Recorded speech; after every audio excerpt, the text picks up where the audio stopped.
bukan saja di bidang bahasa sebenarnya, semua rakyat Indonesia sebenarnya patut berbangga dengan perkembangan bahasa Melayu itu.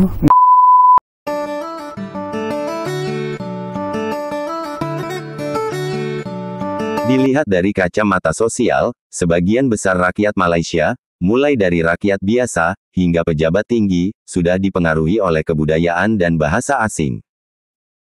Hingga penyebutan bahasa Indonesia yang ditarik ke dalam kategori bahasa Melayu, tanpa mereka ketahui, seperti apa sebenarnya penyatuan bahasa daerah yang sebelumnya cukup rumit, hingga menjadi bahasa Indonesia.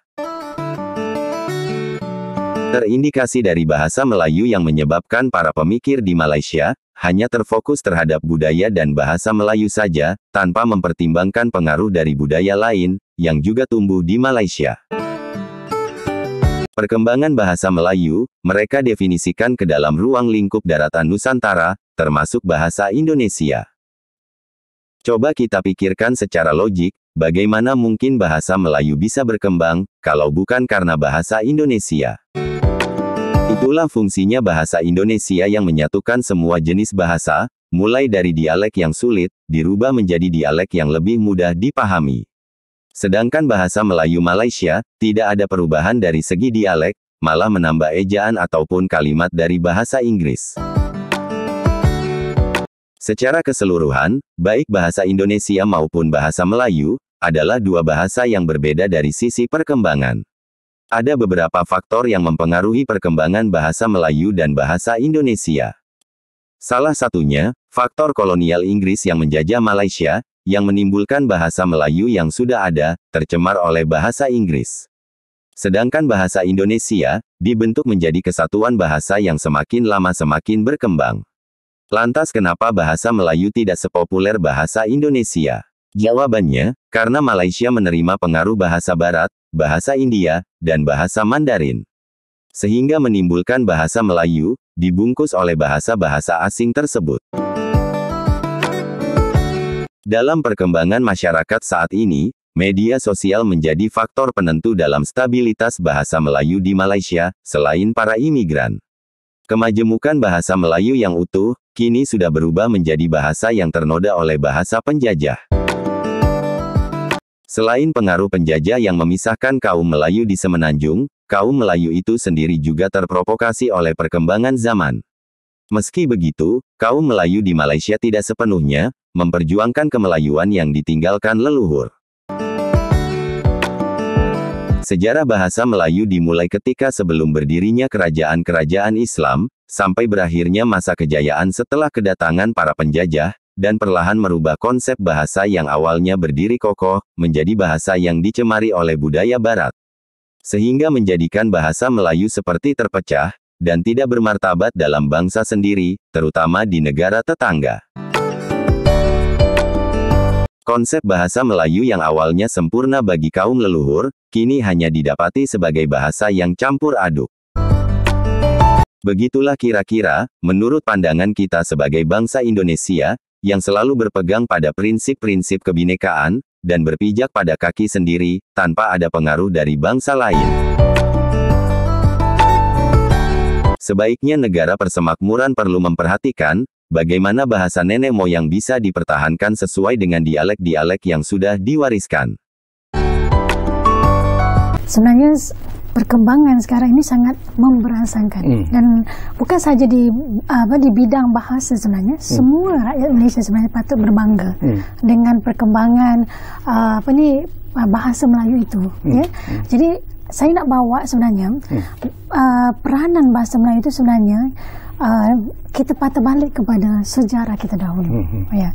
Sejarah dahulu, setiap bangsa sepatutnya beruntung apabila mempunyai bahasa sendiri dan juga tulisan sendiri. Ya?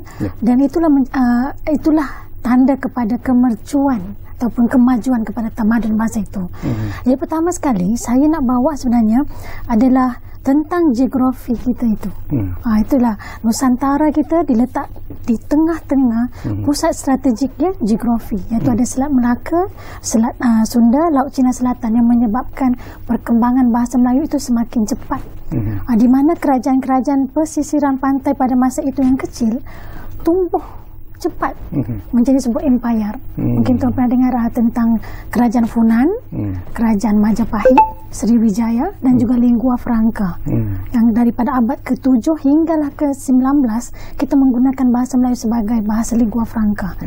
Ya. Selepas itu perkembangan Islam juga membantu kepada cepatnya bahasa Melayu itu berkembang. Dan apatah lagi kerajaan-kerajaan Melayu seperti kerajaan Melaka, kerajaan Johor Riau Lingga, dan juga kerajaan Kedah. Mereka menggunakan bahasa Melayu ini sebagai satu bahasa perhubungan antara bangsa dan juga bahasa pentadbiran.